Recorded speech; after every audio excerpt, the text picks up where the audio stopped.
No niin. Nyt minun täytyy pakata. Minun täytyy laittaa kaikki tärkeät tavarat matkalaukkuun, eli laittaa vaatteet, kirjat ja kaikki muu laukkuun. Huomenta, Anna. Sinä olet jo hereillä. Oletko sinä ihan varma tästä? Oletko sinä todella varma, että haluat lähteä? Kyllä, Ville. Minä olen varma. Minä lähden tänään kotiin ja menen takaisin Saksaan, koska minun täytyy levätä ja miettiä asioita rauhassa. Mutta ehkä minä tulen takaisin kesän jälkeen. Okei. Minä ymmärrän, vaikka se on vaikeaa. Autanko minä sinua pakkaamaan? Voinko auttaa sinua laittamaan tavaroita laukkuun? Joo, kiitos. Apu olisi todella tervetullutta juuri nyt. Voitko tuoda minun talvitakkini kaapista, sen ison mustan takin? Se on liian suuri matkalaukkuun, joten minun täytyy laittaa se erilliseen kassiin. Tässä on sinun takkisi. Se on tosi painava, eli se painaa todella paljon. Otatko sinä kaikki kamasi mukaan vai jätätkö jotain tänne? Kamat? Mikä sana se on? En ole kuullut sitä ennen. Onko se jokin ruoka? Ei ruokaa. Kamat on puhekielen sana, joka tarkoittaa samaa kuin tavarat, eli esimerkiksi vaatteet, kirjat, kengät ja kaikki henkilökohtaiset esineet. Puhekielessä me sanomme usein kamat tavaroiden sijaan. Ahaa, nyt ymmärrän. Kamat tarkoittaa tavaroita. Ei, en ota kaikkia tavaroitani mukaan. Vain tärkeimmät, eli minun talvitakkini, vaatteeni ja kirjani. Loput jäävät tänne odottamaan minua. Entä tämä suomen kielen kirjasi? Otatko sen mukaan vai jätätkö sen tänne? Kyllä, tämän otan ehdottomasti mukaan. Tämä kirja on todella tärkeä minulle, koska opiskelen suomea myös kotona Saksassa. En halua unohtaa kaikkea, mitä olen täällä oppinut. Hyvä. Se on todella hyvä asia, että jatkat opiskelua. Matkalaukku on melkein täynnä, eikä sinne mahdu enää paljon. Mahtuuko kaikki sisälle? Minun täytyy painaa kovemmin, jotta vetoketju menee kiinni. Ei mahdu. Vetoketju ei mene kiinni, koska laukku on liian täynnä. Hetkinen, minä autan sinua. Painetaan yhdessä. Sinä painat tuolta puolelta ja minä painan tältä puolelta. Okei, nyt. Se meni kiinni. Vihdoinkin. Matkalaukku on nyt aivan täynnä, eikä sinne mahdu enää mitään lisää.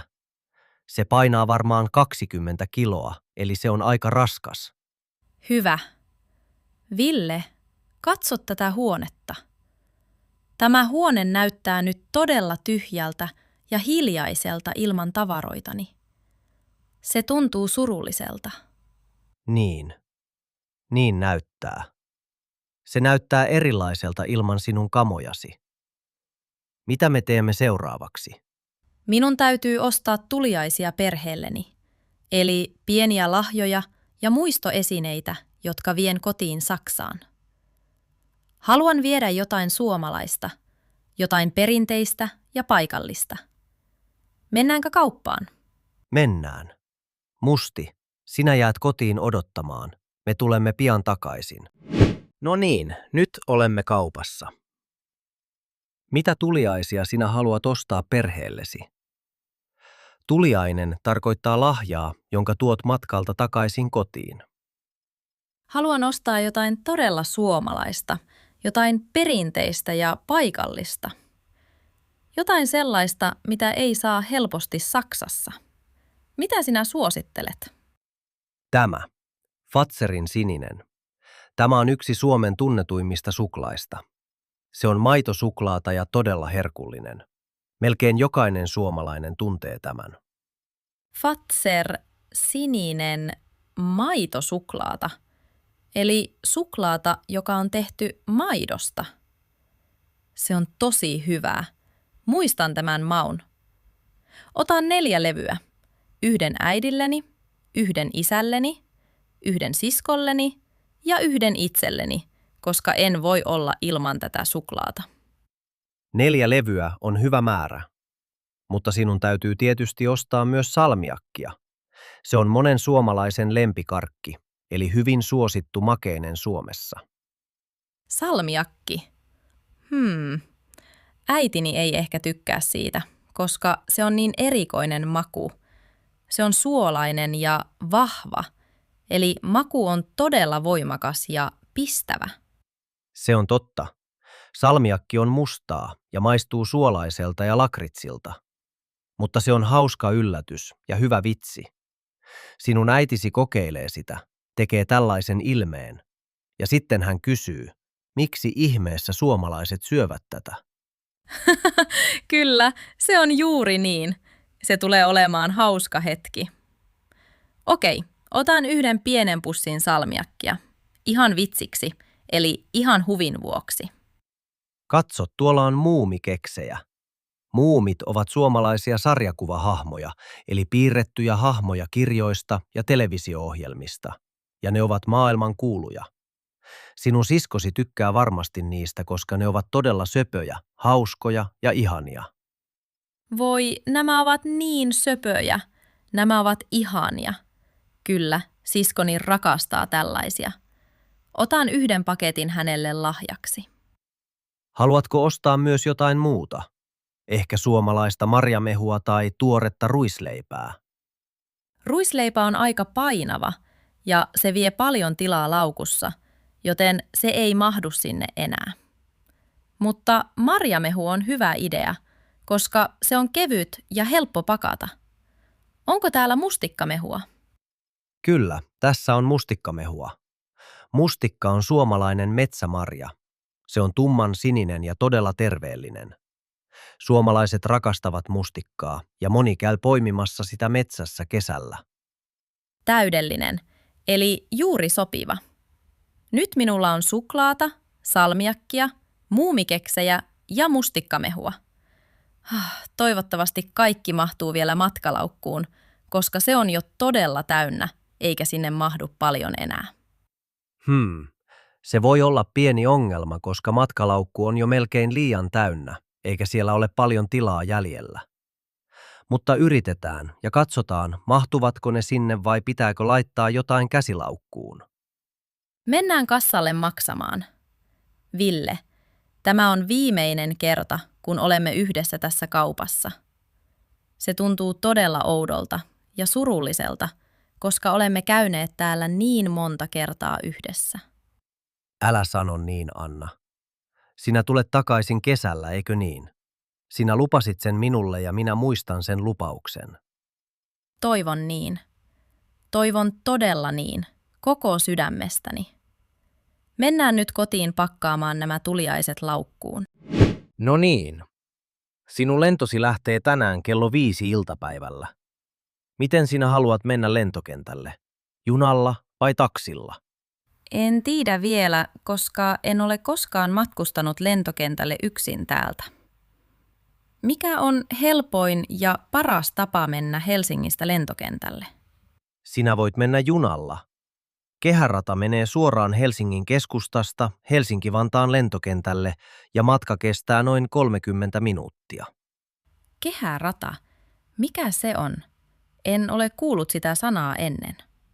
Kehärata on lähijunarata, eli paikallinen juna, joka kulkee ympyrän muodossa ja menee ikään kuin kehää ympäri.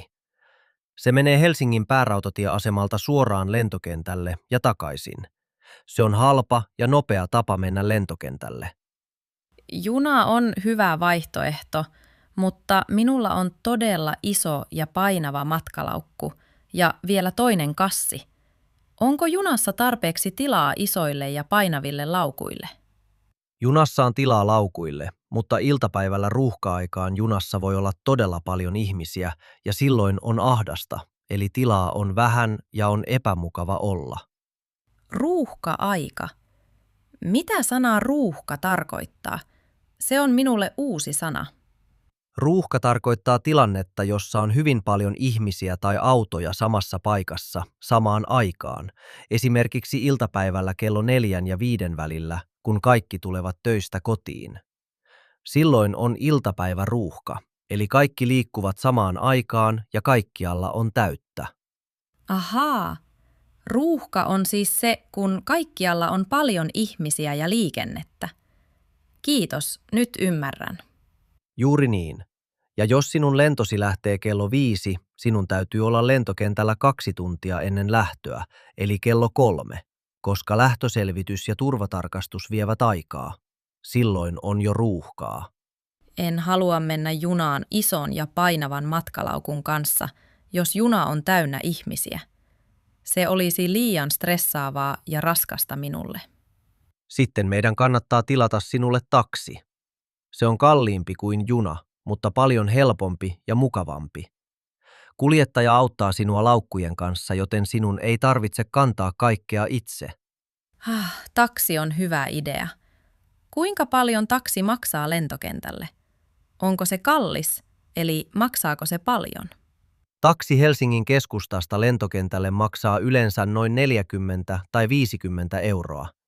Mutta jos tilaat etukäteen, eli varaat taksin ennen matkaa, saat usein kiinteän hinnan. Kiinteä hinta. Mitä se tarkoittaa? Kiinteä hinta tarkoittaa, että hinta on sovittu etukäteen eikä se muutu. Se pysyy samana, vaikka matka kestäisi pidempään ruuhkan takia. Se kuulostaa hyvältä. En halua yllätyksiä hinnan kanssa, koska minulla ei ole nyt paljon rahaa. Voitko sinä tilata taksin minulle? Tietenkin, minä hoidan sen. Tilaan taksin nyt sovelluksella, eli puhelimen ohjelmalla, jolla voi tilata taksin suoraan. Kello 2 iltapäivällä sopii hyvin, koska silloin sinulla on tarpeeksi aikaa lentokentällä lähtöselvitystä ja turvatarkastusta varten. Kello 2 on hyvä ja sopiva aika. Lento lähtee kello 5, joten minun täytyy olla lentokentällä kello 3, koska lähtöselvitys alkaa aikaisin ja turvatarkastuksessa voi joutua jonottamaan pitkään. Okei. Taksi on nyt tilattu ja se tulee kello 2 tänne meidän osoitteeseen, eli tänne kotiovelle. Meillä on vielä muutama tunti yhdessä. Vain muutama tunti ja se tuntuu liian vähältä. Muutama tunti. Se on niin vähän aikaa. Se on liian vähän. Haluaisin, että aika pysähtyisi juuri nyt. Hei Musti, sinua tulen kaipaamaan kaikkein eniten, koska olet niin ihana, kiltti ja lempeä koira. Kaivata tarkoittaa, että ajattelen sinua paljon ja toivon, että olisit lähelläni. Olisin mieluummin täällä kanssasi kuin missään muualla. Eniten. Kaikkein eniten. Enemmän kuin minua. Sinua myös, Ville. Tietenkin sinua myös. Todella paljon. Mutta Musti ei koskaan kysy vaikeita kysymyksiä, eikä se tee elämästä monimutkaista. Musti vain rakastaa ja on lähellä. Anna. Taksi on tullut ja se odottaa meitä tuolla alhaalla kadulla. Oletko sinä valmis lähtemään? Okei, nyt on aika lähteä. Tämä on se hetki, jota minä pelkäsin kaikista eniten. Missä on minun matkalaukkuni ja missä on minun toinen kassini? Minä haluan tarkistaa, että kaikki on mukana. Tässä on sinun kassisi. Se on ihan valmis. Otatko sinä reppusi myös mukaan lentokoneeseen vai laitatko sen matkalaukkuun? Kyllä, reppu tulee mukaan koneeseen käsimatkatavarana. Matkalaukku menee ruumaan. Okei, minä kannan matkalaukun alas portaita, koska se on liian painava sinulle ja portaat ovat kapeat. Mennään yhdessä. Hei hei, tervetuloa. Oletteko te se asiakas, joka menee tänään lentokentälle? Minä olen teidän kuljettajanne. Hei, kyllä, se olen minä. Menen tänään Helsinki-Vantaan lentokentälle, koska minulla on lento kello 5 iltapäivällä. Selvä juttu. Kello 5.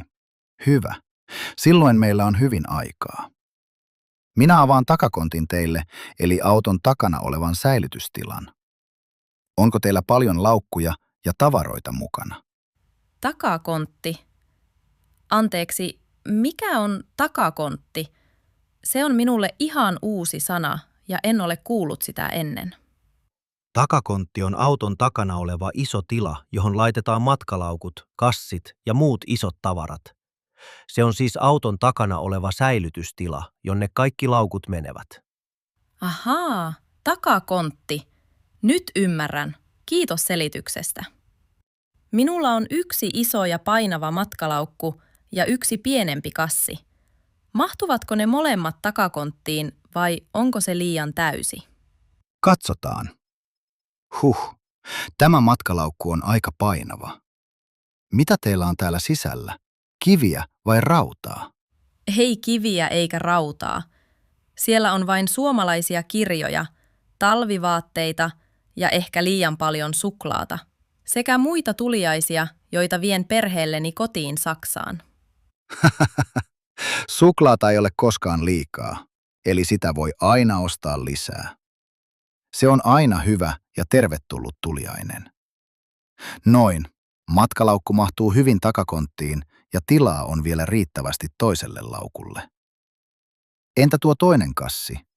Minkä kokoinen se on? Tässä on minun toinen kassini. Se ei ole niin painava kuin matkalaukku, joten se on helppo nostaa. Mahtuu kyllä, ei mitään ongelmaa.